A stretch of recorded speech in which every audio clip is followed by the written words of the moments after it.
Здравейте! Днес съм си подготвил няколко въпроса за ромите. Ще направя видео сам. Журналиста ще е българин, аз и ромът ще говори на ромски. Така, започвам с първи въпрос. Как се прехранват ромите?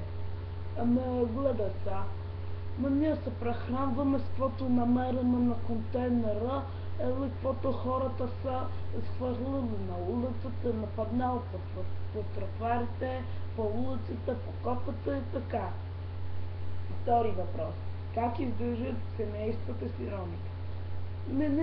Как да ги издържаме? Храним ги с това, където намираме, с помощите от държавата и така, нека ги храним.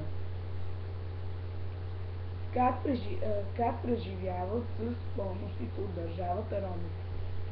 Ние не получаваме ромите много големи помощи от държавата, затова крадем от друга хора, тук там по 50-100 лева, за да може да се купим нещо така, дрехи на децата, така, и ги изхарчваме. Последен въпрос.